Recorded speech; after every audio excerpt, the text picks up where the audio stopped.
olw'akakiiko ak'ebyokulonda okulwawo okwetegereza emikono egisemba omukulembeze w'ekibiina kino Robert Kyagulanyi Ssentamu Bobi Wine okwesimbawo ku bwa pulezidenti bwa Uganda. Abakulu mu kibiina kino bagamba nti akakiiko akavunaanyizibwa ku by'okulonda kandi baako obuzannyo bwe kazannyo okulemesa omuntu waabwe okusunsulwamu okutandika sabbiiti ejja nga kino bakyogedde kati ng'ow'eggaali aloga nti ngenda kuwonga mayembe gange.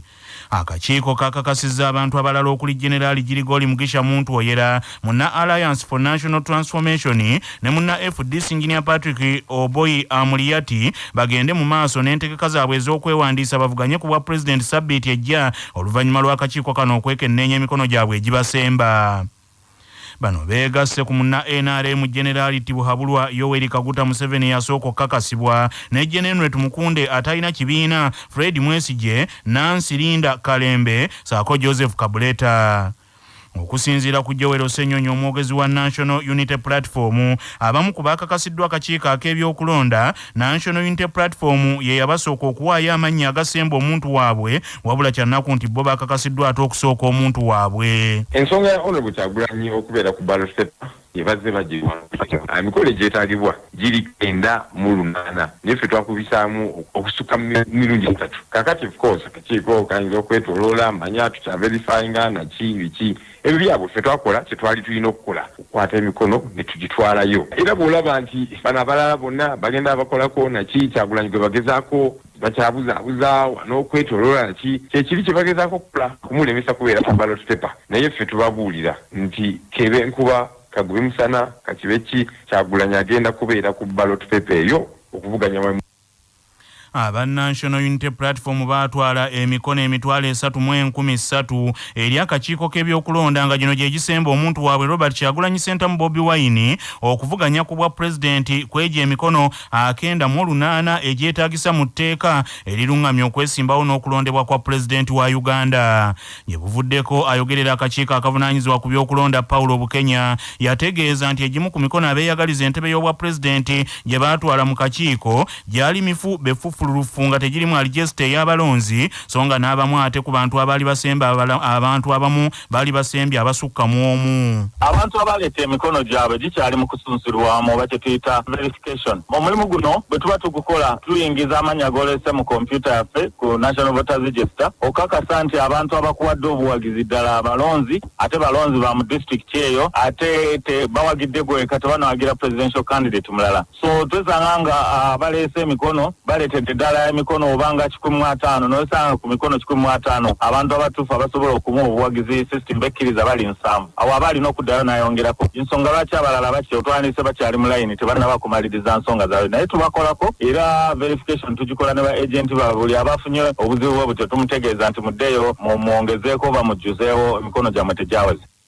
Ebyongo bitadde ku mabbali akakiiko ak'ebyokulonda katandise okwetegereza okwemulugunya okw'ab'ekibiina ky'NRM mu municipal y'e Nansana abagamba nti omu ku beesimbyewo ku kaadi eya National Unity Platform mu kifo ky'omubaka wa Parliament ow'ekitundu ekyo Musoke Nsereko Wakayima talina biwandiiko bya buyigirize.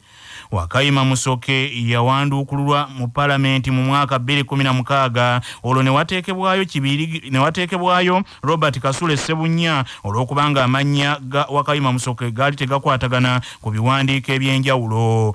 Akulira ebyokulonda mu district ewa Kisoto Robert Musinguzi agambye nti okwemulugunya kuno okw'abanna NRM bamaze okukusindika eri akakiiko ak'ebyokulonda ak'okuntikko okukutunulamu era kasalewo ekiddako. Petition eyo bagitwala ku headquarter kweri kituufu. So akakiiko kagitunulamu ndowooza kajja kusalawo kusinziira ku buwandiiko ku petition eyo yataddemu. Wakayima Musoke Nsereko agambye nti bawaabidde Wakayima Musoke Nsereko era nga ye yakyusa dda amannya nga n'olwekyo gwe beemulugunyaako si yeye. Naye mu Electoral Commission temuli omuntu gwe bayita Wakayima Musoke Nsereko. Mu Electoral Commission mulimu Musoke Wakayima Musoke Harrington Nsereko.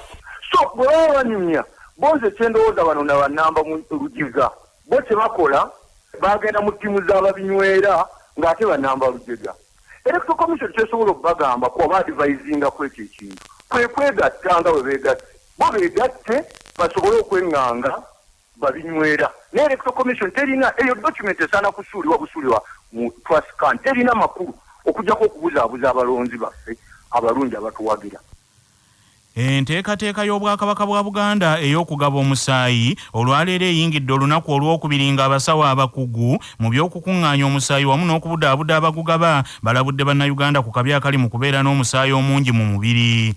Obwakabaka bwa Buganda bwategese olusiisira lw'ebyobulamu olw'okumala ennaku 4 nga buli wamu n'ekitongole ekivunaanyizibwa ku musaayi ekya Uganda Blood Transfusion Services era nga luyindira wano mu Bulange Mengo.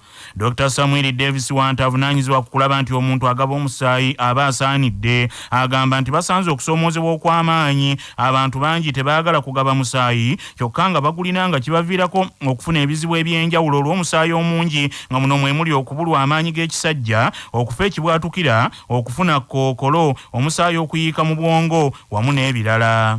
Leero tutandise okunoonya omusaayi era abatasobodde kujja olunaku lwaggulo tubasaba mujje mugabe omusaayi olunaku olwaleero tusobole okutuukiriza obulamu obw'omulamwa ogw'okutaasa bannaffe abali mu bwetaavu bw'omusaayi. Ate totya nga tonagaba musaayi tujja sooka tukwekebejje. Ebizibu bingi omuntu byayinza okufuna singa abe atagabe musaayi nga so nga alina omusaayi mungi. Atambula katono n'akoowa, beera mu buzibu obw'okufuna omusaayi gw'okwatira, abeera n'obuzibu nti ayinza okufuna kansa w'ekibumba.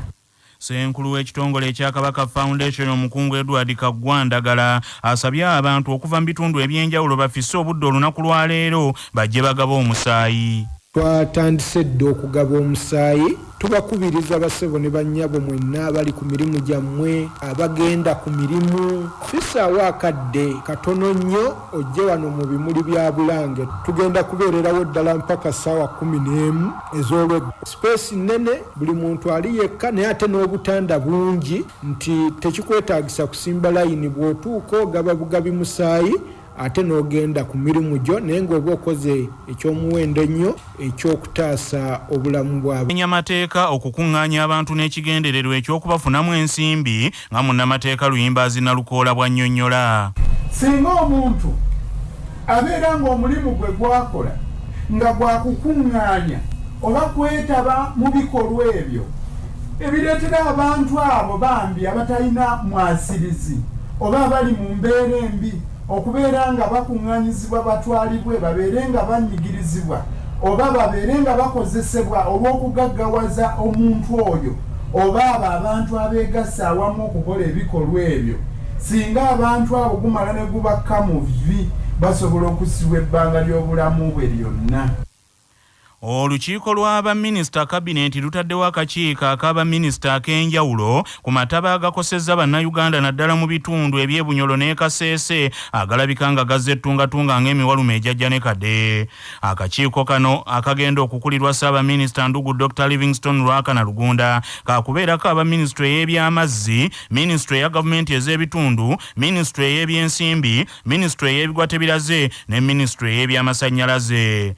Amataba gazinzeeko ebitundu by'Ebunyolo naddala mu disitulikiti y'e Hoima wamu n'obukiikakkono bwa Uganda mu disitulikiti ng'Ajumani ne Obongisa ake Kaseese era nga galese abaayo batunula Nakimakanga eggumba eggerekere ku nkolo.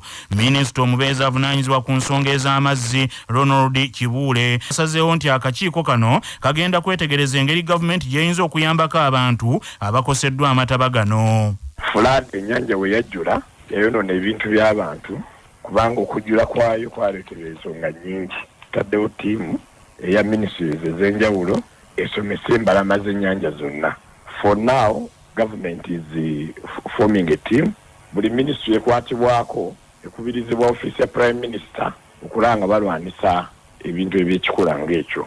So amataba agakubye Bunyoro tegakubye Bunyoro yokka n'ebitundu bya Poliisi ya Uganda yalangiridde okutendeka abasirikale abapya emitwalo 5 nga bano bagenda kuyambako mu kukuuma obutebenkevu mu kiseera ekyakalulu akalindiriddwa ak'omwaka ogujja 2021 era nga bano bakusattululwa ng'okulonda kuwedde. Abagenda okwegatta ku ggye lya poliisi be abali wakati w'emyaka 18 n'40 nga tebalinaako kakwate konna na kitongole kyonna kya byakwerinda era nga bano bakusasulwa ensimbi za Uganda emitwalo 37,552 buli mwezi.